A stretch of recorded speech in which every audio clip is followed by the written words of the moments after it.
चलिए आज हम लोग जो है एसी वोल्टेज को रजिस्टर के अक्रॉस अप्लाइड कर देखते हैं कि क्या रिजल्ट प्राप्त होता है।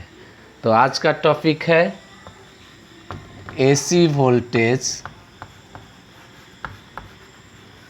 Voltage applied to a resistor. किसी रजिस्टर के क्रॉस एसी वोल्टेज को जब अप्लाइड करेंगे तो क्या कंसेप्ट प्राप्त होगा, इसको हम लोग आर सर्किट के नाम से भी जानते हैं। इसे हम लोग क्या कहते हैं? R circuit. तो अल्टरनेटिंग करंट में हम लोग आज का टॉपिक पढ़ेंगे AC voltage applied to a resistor, R circuit, जिसको हम लोग आर सर्किट कहेंगे।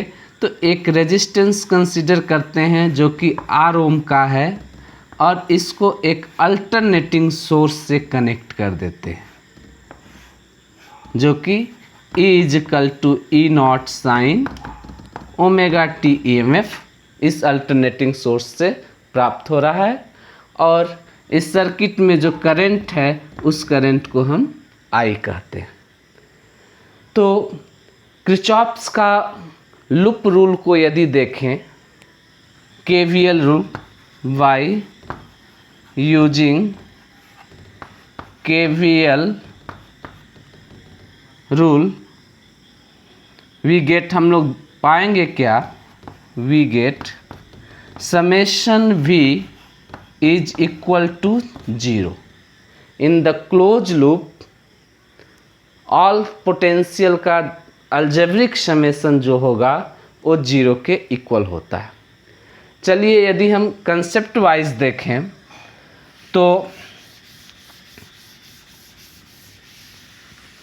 कंसेप्ट वाइज अगर हम देखते हैं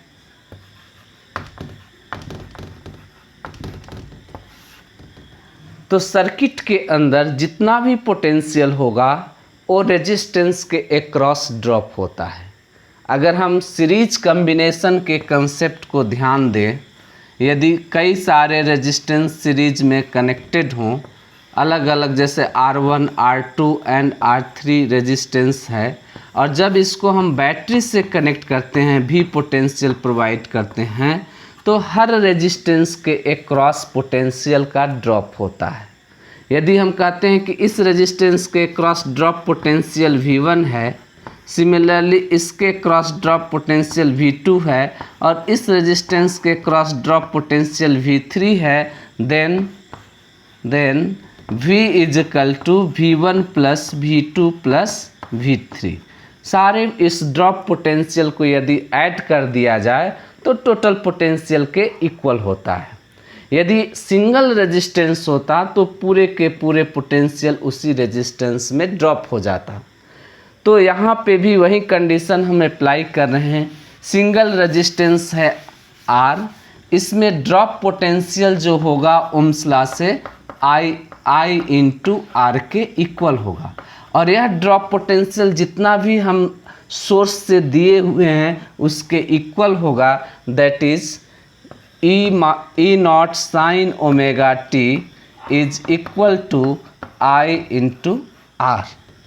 और यहाँ से हमें प्राप्त होगा जो करंट होगा I = E0 / R sine omega T, and this is also written as I = I0 sine omega t, where I0 is equal to E0 / R. This I0 is known as peak current, maximum current.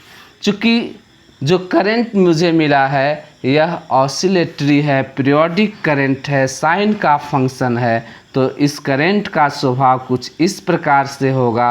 और इस current का जो pick मान, pick value, यदि हम omega T versus current graph को देखें तो जो पिक वैल्यू होगा इस करंट को हम क्या कहेंगे? I0 कहते हैं।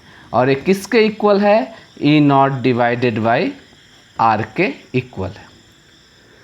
तो आर सर्किट में इस रिजल्ट से हम लोग देख रहे हैं कि वोल्टेज और करंट, वोल्टेज जो अप्लाइड वोल्टेज हमें करंट मिला है I is equal to E naught upon R sine omega T, and जो वोल्टेज अप्लाइड वोल्टेज जो है E not sine omega t. दोनों में यदि देखा जाए तो कोई फेज डिफरेंस नहीं है। वोल्टेज भी साइन ओमेगा टी का फंक्शन है और करंट भी साइन ओमेगा टी का फंक्शन है। तो आर सर्किट में फेज डिफरेंस जो कहा जाए, फेज डिफरेंस जो है 0 के इक्वल होता है। In the R circuit phase difference is equal to 0। चलिए हम लोग फेजर डायग्राम के थ्रू आर सर्किट को समझते हैं। फेजर डायग्राम का मतलब होता है कि वेक्टर के थ्रू हम लोग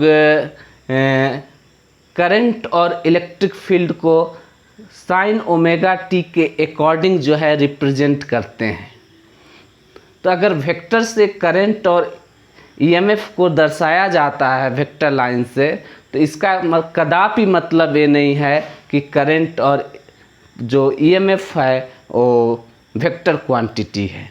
केवल रिप्रेजेंटेशन किया जाएगा और इस जो फेजर डायग्राम होता है उससे जो है सारे इस सर्किट की पूरी जानकारी प्राप्त हो जाती है। तो चलिए हम लोग फेजर डायग्राम को ड्रॉ करते हैं। वोल्टेज और करंट के बीच जो है रिलेशन आर सर्किट में देखते हैं। तो कुछ इस प्रकार से हमें इस एक्सिस पे ओमेगा टी ले रहे हैं, यहाँ पे voltage V and current I दोनों को कंसीडर कर रहे हैं। तो जो ग्राफ है वोल्टेज साइन के अकॉर्डिंग मूव करेगा, इसका मतलब है ये हम E को रिप्रेजेंट कर रहे हैं तो E is equal to E not sine omega t. जब करंट को ड्रॉ करेंगे, चूँकि करंट भी साइन ओमेगा टी का फंक्शन था तो वह भी साथ साथ ही चलेगा, लेकिन इसमें गौर करने वाली बात है कि जो करंट का पिक होगा वो वोल्टेज से कम होगा। ये जो है करंट को रिप्रेजेंट कर रहा है I is equal to I not sine omega T. चूँकि I naught is equal to E not divided by R, यानी वोल्टेज के पिक को रेजिस्टेंस से डिवाइड करते हैं तब करंट का पिक मिलता है। इसका मतलब देखिए वोल्टेज का पिक इतना है जबकि करंट का पिक जो होगा वो कम हो गया क्योंकि आर से डिवाइड हुआ है। अब फेजर डायग्राम जब हम ड्रॉ कर रहे हैं तो इसको हम पीछे बढ़ा लेते हैं। चलिए पिक वैल्यू को मिला देते हैं। एक करंट का पिक है और एक वोल्टेज का पिक है, दोनों साथ साथ मूव करेगा। ओमेगा टी एंगल बनाया है, ये वोल्टेज को रिप्रेजेंट कर रहे हैं। ये जो है E not sine omega T का रिप्रेजेंटेशन है और ये पिक करंट को हम रिप्रेजेंट कर रहे हैं, ये जो है रिप्रेजेंट कर रहा है I not sine omega T का। तो यहाँ से जानकारी मिला कि in the R circuit voltage and current both are moving together and the amplitude of current is smaller than amplitude of voltage, applied voltage. चलिए अब हम लोग जो है पावर डिसिपेटेड की बात करेंगे। तो एवरेज वैल्यू की बात करते हैं कि आर सर्किट के अंदर एवरेज करंट का मान कितना होता है। एवरेज का सिंबॉलिक इस तरीके से हम रिप्रेजेंटेशन करेंगे या इस प्रकार से भी हम लोग एवरेज का रिप्रेजेंटेशन कर सकते हैं। तो सबसे पहले हम निकालते हैं कि average value of current end voltage R circuit में कितने के इक्वल होगा। तो ये दोनों जो है 0 के इक्वल होगा। क्यों? क्योंकि हाफ साइकिल जो है साइन का यदि ग्राफ देखें तो हाफ साइकिल पॉजिटिव है तो अगला हाफ साइकिल नेगेटिव होगा। जब दोनों का सम करेंगे तो हमें रिजल्ट क्या मिलता जाएगा? 0 मिलता जाएगा। तो एवरेज निकालेंगे तो 0 मिलेगा। फिर अगर हम पावर डेसिपेटेड की बात करें तो पावर डेसिपेटेड हम पावर निकालते हैं P is equal to I into V. लेकिन अब देखिए, अगर आप अभी हम देखें कि एवरेज पावर की बात करें, एवरेज पावर जो होगा वो किसके इक्वल होगा, तो इसको हम लोग आर सर्किट में निकालते हैं। अगला टॉपिक जो होगा average power, average power in R circuit. R circuit के अंदर एवरेज पावर कितना है, तो इसके लिए जो हम लोग फार्मूला यूज करेंगे P एवरेज जो डिसिपेटेड होगा दिस इज इक्वल टू, अब ऐसा नहीं है कि average of I into average of V लिख देंगे दिस इज इक्वल टू 0, ये जो है गलत कहलाएगा।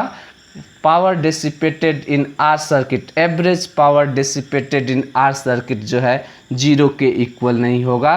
क्यों? क्योंकि उसमें साइन भी इन्वॉल्व है।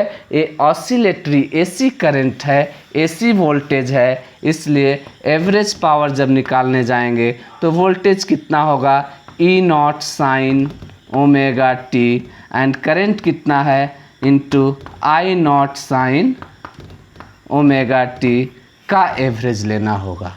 तो ई नॉट और आई नॉट जो है एवरेज से बाहर निकाल लेते हैं, हर एक टर्म में मल्टीप्लाई होगा हर साइकिल में। ई नॉट आई नॉट जो है एवरेज से बाहर निकाल लिए, साइन स्क्वायर ओमेगा टी का एवरेज वैल्यू निकालना होगा। तो अभी तक जो है एवरेज निकालने का जो मेथड हम लोग जानते हैं, न्यूमेरिकल वैल्यूज़ को ऐड कर और नंबर्स, टोटल नंबर से डिवाइड करते हैं तो एवरेज निकलता है। किसी फंक्शन का एवरेज कैसे निकलेगा, तो उसके लिए हम लोग फार्मूला देखेंगे कि फंक्शन का एवरेज वैल्यू कैसे निकाला जाता है। तो फार्मूला कहता है कि एवरेज वैल्यू ऑफ, मान लेते हैं कोई फंक्शन ft है, इसका एवरेज वैल्यू निकालें तो इंटीग्रेशन फ्रॉम 0 से t ft dt। इसका तात्पर्य है कि उस फंक्शन को हम लोग टाइम पीरियड के इंटरवल में उसको जोड़ा जा रहा है, डिवाइडेड बाय इंटीग्रेशन 0 से t dt। इस प्रकार से हम किसी फंक्शन का एवरेज मान निकालते हैं और इसका इंटीग्रेशन का जो वैल्यू हमें t प्राप्त होगा, तो इस फार्मूले को हम चाहें तो कुछ इस प्रकार से लिख सकते हैं 1/t फ्रॉम 0 से t ft dt। ये प्रोसेस है एवरेज किसी फंक्शन का निकालने का। तो यहाँ पे फंक्शन जो है साइन स्क्वायर ओमेगा टी है, तो हम लोग इस साइन स्क्वायर ओमेगा टी का एवरेज मान निकाल कर इस यहाँ पे पुट करेंगे तो एवरेज पावर हमें प्राप्त होगा। तो चलिए हम लोग साइन स्क्वायर ओमेगा टी का एवरेज मान निकालते हैं कि कैसे निकलेगा। Average value of sine square omega t this is equal to, अब एफ टी के जगह क्या है, साइन स्क्वायर ओमेगा टी है, फ्रॉम 0 से t sine square omega t d t 1/t। अब देखिए इस साइन स्क्वायर ओमेगा टी का इंटीग्रेशन हम लोग कैसे करें टाइम के रिस्पेक्ट में, तो इसके लिए कुछ ट्रिग्नोमेट्रिक जो है फार्मूलेज का यूज करना पड़ेगा। चलिए हम लोग देखते हैं। जैसा कि हम लोग जानते हैं कि sine square theta plus cos square theta is equal to 1। अब यहाँ से हम साइन कॉस स्क्वायर थीटा को यदि लिखना चाहें तो cos square theta is equal to 1 minus sine square theta. और एक और ट्रिग्नोमेट्री का फार्मूला हम लोग जानते हैं कि cos 2 theta is equal to cos square theta minus sine square theta. cos 2 theta is equal to cos square theta minus sine square theta.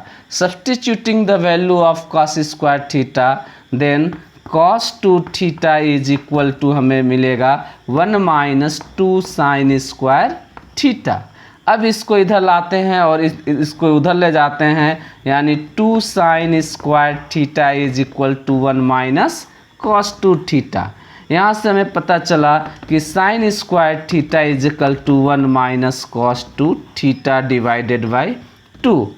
अब इस यहाँ पे जो थीटा के जगह पे क्या है, ओमेगा टी, इसलिए इस फार्मूले को यदि हम चेंज करें तो हमें मिलेगा साइन स्क्वायर ओमेगा टी, जहाँ जहाँ थीटा है वहाँ वहाँ ओमेगा टी लिख देते हैं, is equal to 1 minus cos 2 omega t divided by 2। अब इस वैल्यू को ले जाकर यहाँ पे रख देते हैं, फिर इंटीग्रेशन करेंगे तो हमें मिलेगा this is equal to 1 by t from 0 से t 1 minus cos 2 omega t divided by 2 dt। इस 2 को हम लोग इंटीग्रेशन से बाहर निकाल लें तो 1 बाई 2 टी इज फ्रॉम 0 से टी dt माइनस 0 से T cos 2 omega T dt। इसे अब इंटीग्रेट किया जाए तो 1 बाई 2 टी dt का इंटीग्रेशन क्या मिलेगा t, तो यहाँ से हमें t from lower limit 0 upper limit t minus, अब इसका dt का इंटीग्रेशन t कैसे मिलेगा, तो एक बार इसको भी देख लेते हैं। जो फार्मूला है integration of x to the power n dx is equal to x to the power n plus 1 divided by n plus 1। तो देखिए अब अगर dx का इंटीग्रेशन करना हो तो हम लोग लिख सकते हैं x to the power 0 into dx। किसी भी नंबर का पावर 0 होगा तो हमें क्या मिलता है, किसी भी चीज़ का पावर 0 है तो 1 मिलेगा, 1 से मल्टीप्लाई करेंगे तो dx मिलेगा। तो अब यहाँ पे n के जगह 0 है तो इस फार्मूले में रखेंगे तो x to the power 0 plus 1 divided by 0 plus 1 this is equal to x। Similarly dt is का जो इंटीग्रेशन हमें t प्राप्त होगा। अब इस cos 2 ओमेगा t का इंटीग्रेशन करें तो cos थीटा का integration of cos theta d theta is equal to sine theta. फिर इस थीटा का डिफ्रेंसिएशन किया जाता है थीटा के रिस्पेक्ट में और उससे डिवाइड करेंगे तो साइन थीटा का डिफ्रेंसिएशन थीटा के रिस्पेक्ट में 1 मिलेगा, तो 1 से डिवाइड करेंगे तो हमें क्या रिजल्ट मिलेगा, साइन थीटा। तो सिमिलरली अब इसका इंटीग्रेशन हमें cos 2 ओमेगा टी का इंटीग्रेशन होगा साइन 2 ओमेगा टी। फिर इस 2 ओमेगा टी का क्या किया जाएगा, डिफ्रेंसिएशन किया जाएगा और जो भी वैल्यू आएगा उससे क्या करते हैं, इंटीग्रेशन में डिवाइड करते हैं और डिफ्रेंसिएशन जब करते हैं उसमें मल्टीप्लाई करते हैं। तो 2 ओमेगा टी का वैल्यू जो है डिफ्रेंशिएट करने पे 2 ओमेगा प्राप्त होगा, तो इसे 2 ओमेगा से क्या करेंगे, डिवाइड कर देंगे। लोअर लिमिट 0 है, अपर लिमिट t है। चलिए अब इसको हम लोग सॉल्व करते हैं, देखते हैं क्या रिजल्ट मिलता है। This is equal to 1 by 2 t, limit को रख देते हैं तो t minus 0 minus upper limit, यहाँ t के जगह t रखेंगे तो हमें मिलेगा sine 2 omega t divided by 2 omega और यहाँ पे t is equal to minus sine 2 omega into 0 divided by 2 omega. अब देखिए ये साइन 0 कितना दे देगा, 0 के इक्वल होगा और जब इसको सॉल्व करते हैं तो देखते हैं रिजल्ट क्या मिलता है। This is equal to 1/2t, यहाँ से हमें t प्राप्त हो गया और हम जानते हैं चूँकि omega is equal to 2 pi nu and nu is equal to 1 by t, then omega is equal to 2 pi divided by t और यहाँ से हमें प्राप्त हुआ कि t बराबर 2 पाई बाई ओमेगा। तो इस t के जगह पे हम 2 पाई ओमेगा लिख दें तो हमें क्या मिला, sine 2 omega into 2 pi divided by omega 2 omega. यहाँ से ओमेगा ओमेगा कैंसिल आउट हुआ तो हमें प्राप्त हुआ कितना 1, this is equal to 1/2t t minus sine 4 pi divided by 2 omega. चलिए हम लोग साइन के ग्राफ से जो है साइन 4 पाई के वैल्यूज़ को देखते हैं कि कितना के इक्वल होगा। तो साइन का ग्राफ जो है कुछ इस प्रकार से होता है। साइन का जो ग्राफ होगा 0 पे 0, 90 पे 1, पाई पे 0, पाई पे 0, 2 पाई पे 0, 3 पाई पे 0, 3 पाई पे 0 एंड 4 पाई पे भी क्या मिलेगा 0। साइन की वैल्यूज़ जो है पाई पे 0, 2 पाई, 3 पाई एंड 4 पाई पे 0 मिलेगा। तो sine 4 pi is equal to 0। 0 को जब डिवाइड करेंगे 2 ओमेगा से तो रिजल्ट 0 देगा। तो हमें फाइनल रिजल्ट क्या मिला, साइन स्क्वायर ओमेगा टी का जो एवरेज मान जो होगा this is equal to 1/2t into t से टी कैंसिल, वो 1/2 के इक्वल होगा। तो इसको ध्यान में किस तरीके से साइन स्क्वायर ओमेगा टी का जो एवरेज वैल्यू निकाला जाता है उसको हम लोग इस कंसेप्ट को समझ लिए हैं। चलिए हम लोग निकाल रहे थे power dissipated in R circuit. तो power dissipated, average power dissipated in R circuit P average is equal to I not E not sine square omega T.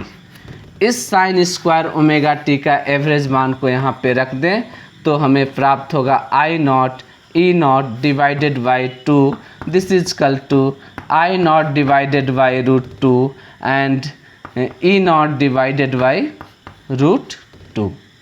एक और कंसेप्ट को हम लोग देखेंगे, उसके बाद जो है इस आई नॉट बाई √2 और ई नॉट बाई √2 को भी रिप्लेस करेंगे। चलिए तो कंसेप्ट है आरएमएस करंट के बारे में हम लोग जानते हैं कि रूट मीन स्क्वायर करंट क्या होता है या रूट मीन स्क्वायर वोल्टेज क्या होता है। आरएमएस इसको हम लोग बोलते हैं root mean square. Root mean square की बात करेंगे। रूट मीन स्क्वायर की बात करेंगे कि रूट मीन स्क्वायर वोल्टेज या करंट का मान कितना होगा। तो कैसे निकालेंगे, यदि हम करंट की ही बात करें कि आई आरएमएस करंट किसके इक्वल होगा, तो इस निकालने का प्रक्रिया रिवर्स होता है। कैसे, पहले हम लोग स्क्वायर करेंगे, फिर उसका मीन निकालेंगे और फिर उसको हम रूट ले लेंगे। तो करंट आई आरएमएस जब हम निकालने जाएंगे तो हम करंट को क्या करेंगे, स्क्वायर करते हैं। करंट जो भी है उस करंट का क्या किया जाएगा, स्क्वायर किया जाएगा। फिर उस करंट का मीन निकालना मतलब एवरेज निकाला जाएगा और फिर उस करंट का रूट ले लिया जाएगा। तो चलिए हम लोग देखते हैं जो आर सर्किट में हम लोग करंट प्राप्त किए हैं वो करंट है I is equal to I not sine omega T.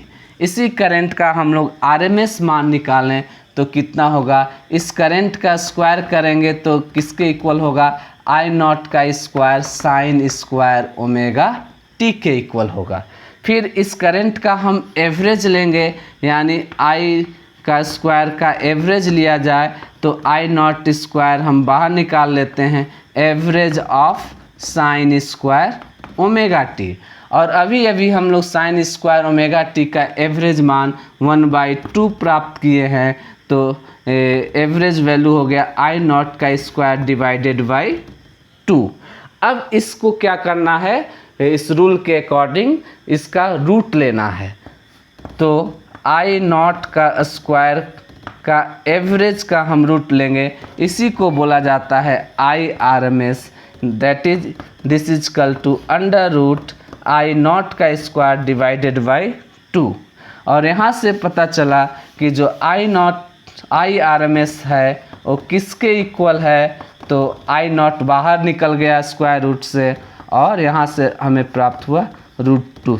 तो एक रिलेशन बना कि यदि आरएमएस करंट दिया है, पीक करंट निकालना है तो √2 से मल्टीप्लाई कर देंगे। यदि पीक करंट दिया है, आरएमएस करंट निकालना है तो √2 से डिवाइड कर देंगे।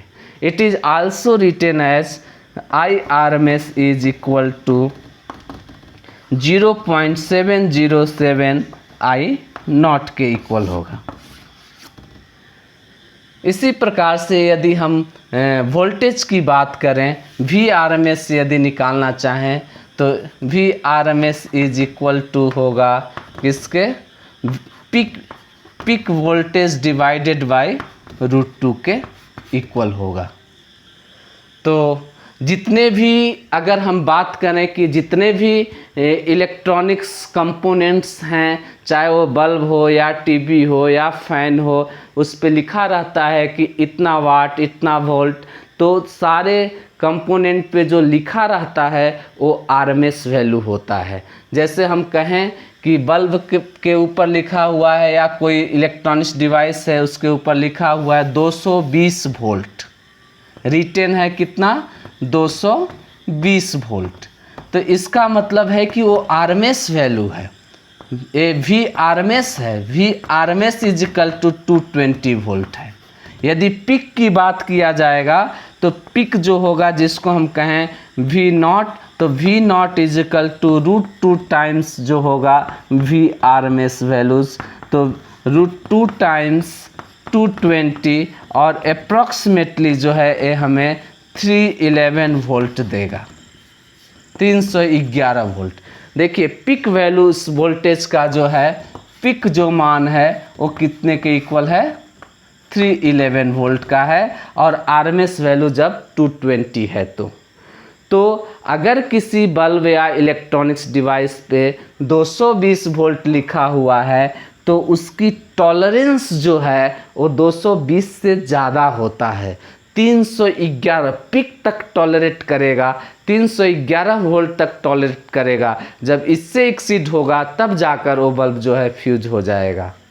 तो आज हम लोग जो है आरएमएस और पिक वोल्टेज या करंट के कंसेप्ट को समझे। इसी कंसेप्ट को जब हम लोग पावर, एवरेज पावर डिसिपेटेड में अप्लाई कर दें तो जो हमारा रिजल्ट आया था P average is equal to I0 divided by √2 into V0 divided by √2, ये हमें दे देगा जो है IRMS इंटू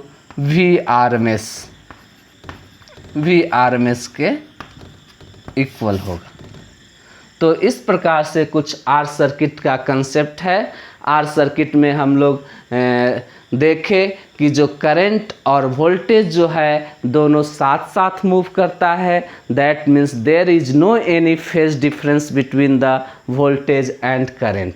और साथ ही साथ हम लोग ये भी समझे कि जो पावर डिसिपेटेड होगा आर सर्किट में वो IRMS और VRMS के इक्वल होगा। फिर हम लोग जो है आरएमएस का कंसेप्ट देखें तो रूट मीन स्क्वायर जो है कैसे निकाला जाता है, तो पहले स्क्वायर करते हैं, फिर मीन लेते हैं और फिर उसका रूट निकालते हैं। और एक और बेहतरीन कंसेप्ट हम लोग समझे कि किसी फंक्शन का एवरेज मान कैसे निकालते हैं, तो उसको भी हम sin स्क्वायर ओमेगा टी का एवरेज मान निकालें। आई होप कि ये आर सर्किट का जो है जानकारी आप ले लिए हैं। अगर किसी प्रकार का आपको इस सर्किट में डाउट है तो आप कमेंट बॉक्स में ज़रूर लिखें। Thank you.